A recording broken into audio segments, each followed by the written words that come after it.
क्या मांझी का नाव बीच मझधार में फंस गया है? ऐसा इसलिए कह रहा हूँ क्योंकि बीजेपी के नेताओं से वो मिलते हुए नजर आए थे और बिहार में जो सरकार से समर्थन वापसी की बातें जब सामने आई, उसके बाद जब मांझी मीडिया से मुखातिब होते हुए नजर आए तो ये बातें कहते हुए नजर आए कि हम महागठबंधन से हटे नहीं थे, हटाए गए थे, बार बार बेइज्जती की गई, ऐसे कई शब्दों का और सवालों का उन्होंने इस्तेमाल किया और कई सवाल छोड़ गए। इसी के नियमित अभी समझते हैं हम इन तमाम बातों को लेकर वरिष्ठ पत्रकार श्रीकांत प्रत्युष जी से।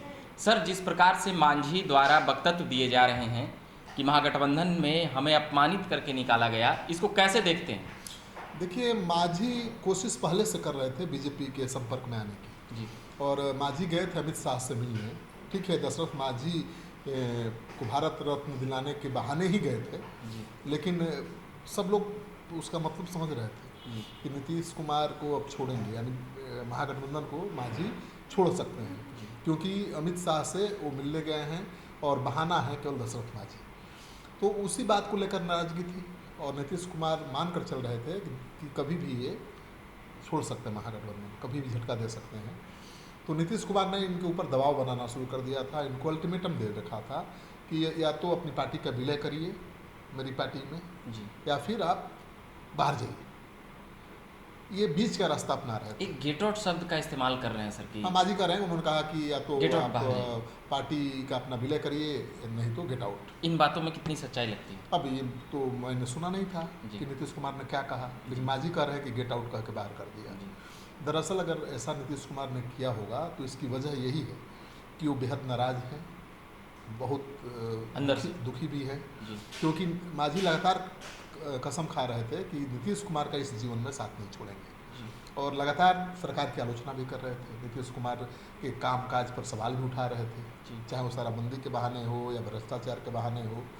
तो नीतीश कुमार को ये तो अच्छा लगेगा नहीं, वो मुख्यमंत्री हैं और सरकार पर आप निशाना साधिएगा, भ्रष्टाचार का मामला उठाइएगा, आप शराबबंदी जो उनका सबसे बड़ा प्रोजेक्ट है, ड्रीम प्रोजेक्ट है, उस पर आप सवाल उठाइएगा, तो भला कैसे बर्दाश्त करते हैं नीतीश कुमार? इसमें कहा यह जा रहा है कि नीतीश कुमार को इससे लॉस लगेगा या फिर मांझी को लॉस लगेगा। जैसे उन्होंने मांझी से किनारा किया, क्योंकि ये तो नीतीश कुमार का कहा जा रहा है कि वह पहले समझ रहे थे कि 24 लोकसभा से पहले मांझी जी थोड़ा गड़बड़ सड़बड़ करेंगे, तो भैया पहले ही निपट लीजिए। आपको याद होगा कि मांझी के बेटे संतोष मांझी जी जी मंत्रिमंडल से इस्तीफा देते हैं और कहते हैं कि अभी हम महागठबंधन में ही हैं जी, कही महागठबंधन में आगे भी बने रहेंगे या नहीं ये बड़े दल तय करेंगे। मतलब या तो लालू यादव तय करेंगे, तेजस्वी यादव, या फिर नीतीश कुमार। जी। जब नीतीश कुमार ने गेट आउट कह दिया तो लालू यादव कैसे आपको एक्सेप्ट करेंगे, कैसे आपको साथ रखेंगे? सवाल ये है, फिर बड़ी दरार बढ़ जाएगी। बिल्कुल। मांझी के बेटे ने इस्तीफा दिया या मांझी बीजेपी के संपर्क में थे, तब भी संभावना थी कि लालू यादव उनको मना लेते या रोक लेते, लेकिन जिस तरह से नाराज कर रहे थे लगातार नीतीश कुमार को, उसकी वजह से अब नीतीश कुमार के लिए बर्दाश्त करना मुश्किल था और ये बीच का रास्ता अपना रहे थे कि कहीं लालू के हस्तक्षेप से फिर वो महागठबंधन नहीं बने रह जाए। लेकिन नीतीश की नाराजगी के बाद ये संभव नहीं था और नीतीश कुमार ने विपक्षी एकता की बैठक के पहले इनको बाहर करना उचित समझा, क्योंकि उनको पता था कि जितना आगे बात बढ़ेगी और लास्ट में जाकर आखिरी में ये धोखा देंगे या छोड़ देंगे, नुकसान होगा, या बार्गेन करके बीजेपी से अच्छा डील कर सकते हैं। ये नीतीश का मास्टर स्ट्रोक समझा जाए या इसमें उनको नुकसान लगे कि मांझी को कितना? महागठबंधन तो कमजोर हुआ है ना भाई। जी।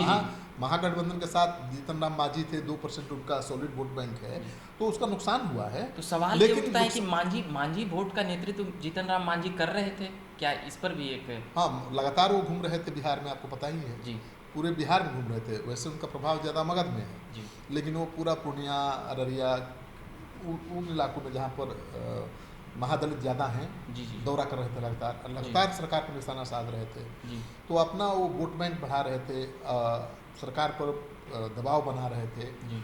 तो नीतीश कुमार को लगा कि अगर देर करेंगे तो ये बार्गेन करेंगे बीजेपी के साथ, पहले ही हटा देते हैं जी। तो बीजेपी के साथ भी बार्गेन नहीं कर पाएंगे, यानी बीजेपी भी इनको भाव नहीं देगी। अभी एक सब बड़ा सवाल ये उठ रहा है कि क्या बीजेपी अब उनको पहले जैसा तवज्जो दे रही है या देगी या नहीं देगी? क्या बीच में फंस गए हैं क्या? बिल्कुल फंसे हुए हैं, क्योंकि नीतीश कुमार ने फंसा ही दिया है जी। ये चाहते थे नीतीश कुमार को फंसाना, नीतीश कुमार ने इनको फंसा दिया है। कि इनको मौका ही नहीं दिया बीजेपी से डील फाइनल करने का। जी अब उसके पहले ही इनको निकाल दिया, तो अब इनके पास रास्ता क्या है? ये अकेले चुनाव लड़ नहीं सकते हैं। जी तो इनका पास एक ही रास्ता है ना भाई कि आप बीजेपी के साथ चाहिए। अब बीजेपी तो अपनी शर्तों पर लेगी, अब जो देगी वो लेना पड़ेगा। लेना पड़ेगा। अब एक सीट तय एक सीट दूसरे से। बिल्कुल। जी तो मुझे लगता है कि मांझी महागठबंधन को छोड़कर एनडीए में जाते हैं तो एनडीए और मजबूत होगा, इसमें शक नहीं है। जी लेकिन उस वोट बैंक को क्या गिनना जिसका कोई ठिकाना ना हो। 2% वोट है, लेकिन कब भागेंगे, कब दगा देंगे, इसकी गारंटी ही नहीं और थी। उसका एक मंत्री उन्होंने बड़ा झटपट बना लिया सदा को, जो मांझी का।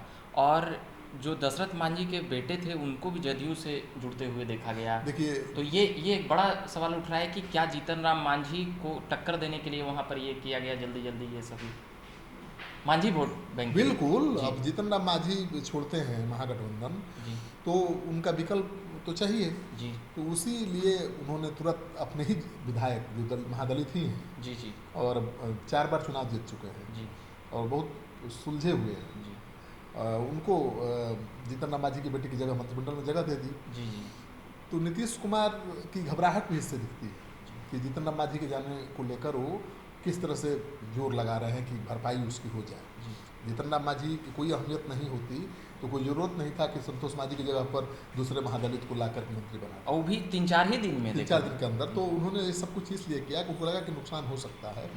तो उस नुकसान की भरपाई के लिए उन्होंने एक दूसरे महादलित को जीतन राम मांझी की बेटे की जगह मंत्री बना दिया।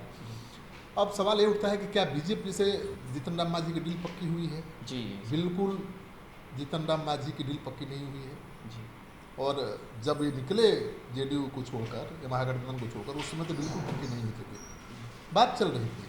मतलब साफ और है एक- कि मांझी का मझधार फंस गया बीच में। हाँ, लेकिन जो सूत्रों से खबर मिल रही है कि मांझी को राज्यपाल बनाए जाने की खबर है, जी। ऑफर है बीजेपी की तरफ से, जी जी और उनके बेटे को लोकसभा चुनाव लड़ाए जाने की। जी लेकिन मांझी अगर थोड़ा दिन और रह जाते महागठबंधन में और तो अच्छा डील हो सकता था, और अच्छा डील हो सकता था बीजेपी के साथ। जी लेकिन वो मौका मिला नहीं, नीतीश कुमार ने मौका दिया नहीं जी और डील पक्की होने के पहले ही उनको बाहर का रास्ता दिखा दिया। तो अब बीजेपी की शर्तों पर मांझी को चलना पड़ेगा। जी पहले तो बीजेपी कह रही थी कि आपको गवर्नर बना देंगे और बेटा को एमपी बना देंगे और जीतेगा तो मंत्री भी बना देंगे। लेकिन अब तो बीजेपी अपने हिसाब से काम करेगी। मांझी अपनी शर्तों पर बीजेपी को नहीं नचा नहीं, पाएगा। अब नहीं चला पाएंगे। जी। एक सवाल इसी के बीच आ रहा है सर कि मांझी जो वोट बैंक है, जैसे कि दशरथ मांझी को, मांझी जो जिन्होंने पहाड़ तोड़कर, जिनके भारत रत्न के लिए जीतन राम मांझी गए थे, तो उनको उनके तरफ जाए क्योंकि उनके बेटे को जिस प्रकार से नीतीश कुमार जी ने लाया और फिर ये मांझी को। देखिए, जी जीतन राम मांझी महागठबंधन से बाहर हुए तो उसकी भरपाई के लिए नीतीश कुमार ने 2 काम किया। अपने दल के विधायक को, महादलित विधायक को जी। मंत्री बनाया। जी दूसरा काम उन्होंने किया कि दशरथ मांझी, जी जिनको भारत रत्न दिलाने की मांग को लेकर केंद्र सरकार से मिलने गए थे मांझी, जी जी उन्हीं के बेटे और दामाद को जी अपनी पार्टी ज्वाइन करा दिया। जी और कहा जा रहा है कि अब माउंटेन मैन दशरथ मांझी के बेटे को ही लोकसभा चुनाव का टिकट देंगे नीतीश कुमार। जी तो मांझी का मुकाबला अब दशरथ मांझी से ही हो जाएगा। जी। जिस दशरथ मांझी के नाम पर जी ये बीजेपी से बात कर रहे थे, जी, जी। डील कर रहे थे, जी अब तो उनको ही आमने सामने कर दिया है नीतीश कुमार ने। तो मुश्किल मांझी की भी बढ़ेगी। वही हम जानना चाह रहे बिल्कुल, थे। मुश्किल क्योंकि मांझी की क्योंकि बढ़ेगी। दोनों तरफ मांझी समाज का मतलब ये हाँ, लेकिन तो तब- नीतीश कुमार ने एक नया मांझी नेता को लेकिन तैयार नहीं, करना है। लेकिन तब है कि जी। नीतीश कुमार ने ही जीतन राम मांझी को जीतन राम मांझी बनाया। बिल्कुल मुख्यमंत्री। अगर मुख्यमंत्री वो नहीं बनाते तो मांझी का इतना बड़ा कद नहीं होता और इतने बड़े महादलित नेता के रूप में नहीं उभरते। वो तो हर सरकार में मंत्री रहे हैं जीतन राम मांझी, पहले भी 8 बार पाला बदल चुके हैं। जी लेकिन उनको कोई जानता नहीं था।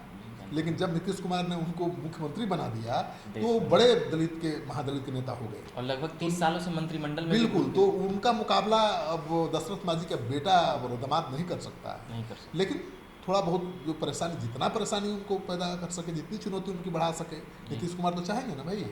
इसलिए उन्होंने माउंटेन मैन के दामाद और बेटे को पार्टी ज्वाइन करा दिया। अब उनके बेटे को लोकसभा का टिकट भी दे देंगे। जी तो मांझी की मुश्किल थोड़ा बढ़ेगी। लेकिन मांझी को अगर बीजेपी से टिकट मिलता है गया से जी तो आसानी उम्मीद की जा सकती है वो जीत सकते हैं, आसानी से नहीं जीत सकते हैं। जी लेकिन मांझी को वो बीजेपी क्या देगी, अब तो बीजेपी के ऊपर निर्भर करता है। क्योंकि मांझी केवल बीजेपी के लिए अकेले नहीं है, जी बीजेपी के साथ तो चिराग पासवान भी हैं। बिल्कुल। जिनका सॉलिड वोट बैंक है, पूरा ट्रांसफरेबल वोट बैंक है, और वो 5% है। बिल्कुल। और जीतन राम मांझी चिराग के बीच में भी 36 का आंकड़ा रहा है, आप जानते ही हैं। जी, जी। दोनों एक दूसरे को पसंद नहीं करते हैं। जी।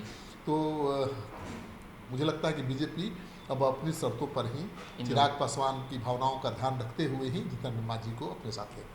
चलिए, तो इस अगले एपिसोड में बात करेंगे कुछ दलित, बिहार के दलित नेताओं की। बाकी इसमें यही समझ में आया कि जीतन राम मांझी जो खेल करना चाहते थे, नीतीश कुमार ने पहले ही भांप लिया, और बीजेपी के भी सामने कह सकते हैं कि जीतन राम मांझी के लिए एक असमंजस है कि जो चीज़ें अभी और उनको दबाव बनाकर नीतीश पर मिल सकती थी, अब वो उस मामले में जीतन राम मांझी अब चढ़ के राजनीति नहीं कर पाएंगे। तो ये बात कर रहे थे हम वरिष्ठ पत्रकार श्रीकांत प्रत्युष जी से, तमाम बातें समझ रहे थे। बाकी आप बने रहिए मेरे साथ। मेरा नाम रविकांत हुआ। धन्यवाद।